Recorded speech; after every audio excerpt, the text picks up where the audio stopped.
Okay, of course, I quite agree with Aisha Yusufu, concerning the statements that he made, that those who made fun of Peter Obi leaving PDP are now scrambling to have a party. Where are they going to? I think the most recent saga in PDP now is the issue of Wike Atiku and Wike's camp, who have pulled out of Atiku's campaign, whatever, whatever, because Ayu must go, Ayu must stay, Ayu must go, has been the bone of contention. And we could remember when they were laughing at this man, Peter Obi. Oh, he does not have structure. Oh, he doesn't even know what he's talking about. He doesn't even know what is. Oh, he's just a political suicide and what have you. And now, this woman is really mocking them. Where are they today with all their gra, with all the money they have spent, especially Wike, with all the money they have spent? Of course, it's not their money. It is the people's money. It is people's money they spend. So they don't even have a. They don't even have a. They have nothing to lose. A few hours ago, a well-known social media personality and human rights activist, Aisha Yusufu, while sharing on her official Twitter page, has taken a swipe at those who mocked the former governor of Anambra State and presidential candidate of the Labour Party, Peter Gregory Obi, for switching from the People's Democratic Party (PDP) to the Labour Party. As we all know that Peter Obi, since he switched from the People's Democratic Party (PDP) to the Labour Party a few months ago, has received a ton of support among Nigerian youth, especially on social media platforms.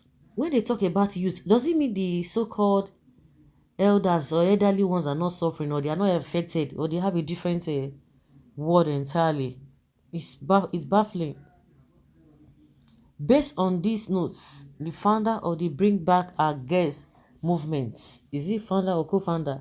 Well, Aisha Yusufu, while sharing on her official Twitter page, has noted that the people that made fun of Peter Obi for leaving PDP for Labour Party and called it political suicide are now scrambling to have a party. In conclusion, in her statement, Aisha Yusufu said certain politicians have to learn how to exercise patience, because in the world of politics, nobody knows what tomorrow holds. You have to be patient too. The people that made fun of Peter Obi for leaving PDP for Labour Party are and called it political suicide are now scrambling to have a party. It seems as if the center can no longer hold this life. Someone has to learn how to be calming down. No one knows tomorrow. Echi dime, onye ma echi. Nobody. Onye mari na echi. Onye mari na echi o. Onye ma echi. So you have to be calming down. You have to take time before you respond to some things, because you don't know what tomorrow holds for you. I pity all of them. But at the end of the day, the reason why it does not even affect these people is that they don't spend their personal money. They don't spend their personal money. It is the people's money they spend, so they can waste it the way they want. When Wike started this gra, he was going to Sokoto donate this, donate that, and that was when pensioners came out that time. Some group of people came out that we have been hold for several years or months. We have not been paid, but somebody just took 500 million naira. You said Georgiana. Even as in as much people want to say, oh yes, Wike is fighting a just cause, he's fighting a just cause. The just cause at the end of the day, is it to the benefit of you? It's not to your benefit, it's to the benefit of them who are the political class. Let me tell you, if out of 100%, if at all there's you think they are fighting for you, it's not going to be 0.1%. The rest ones, they are the ones that will benefit most from it. See all the money spent, all the resources that they ought to have used for their own people. They are trying from left, right, and center to garner votes, to garner, to curry favor, and all of that. Now, the same reason why Peter Obi left, and all of them were doing that he doesn't know what he wants. But as the day goes by, they are getting it clearer. They are getting the whole picture clearer. So where's Wike today? They talk una do. Oh, they said Atiku spent dollars. Himself he spent. He even spent. I think Atiku, I don't even know, but I can't even remember Atiku donating money before election.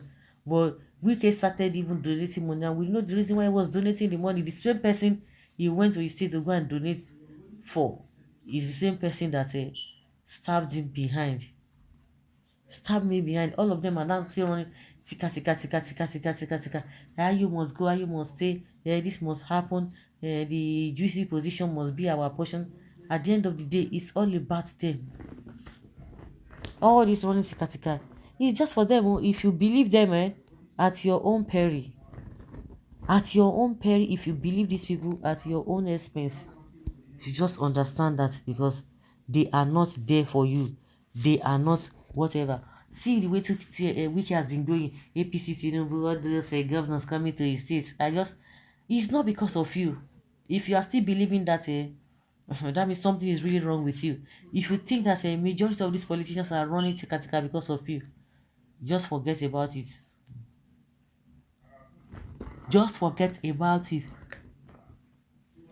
Because they don't have your interest at heart. Who does that? Who does that?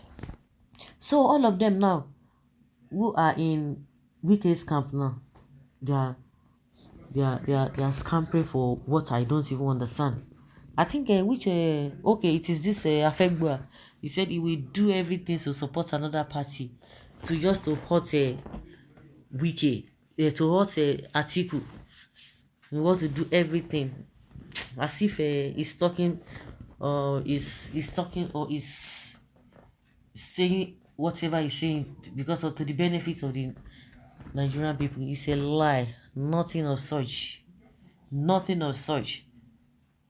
All of those who are running after these politicians, especially the politicians among them, who are running after this one or the other one, is money, is their selfish interest. Stomach infrastructure is what is really, really worrying them. It's just so disheartening that the so-called people who are suffering on the streets are still supporting them in one way or the other. In one way or the other, they are still supporting them. They are still defending them. What does that tell you? You have weaponized poverty. They've weaponized poverty.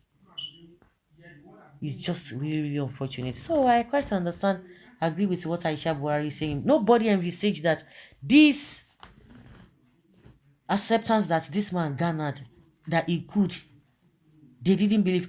Or maybe even if they had given him, maybe if they had given him that well, I think his record is just really speaking for him. Because even when he ran as a vice presidential candidate for Atiku, people were like, how I wish he was the real candidate. But as God will have his, he has a way of doing his things. So guys, let's hear your opinion and have your take on this.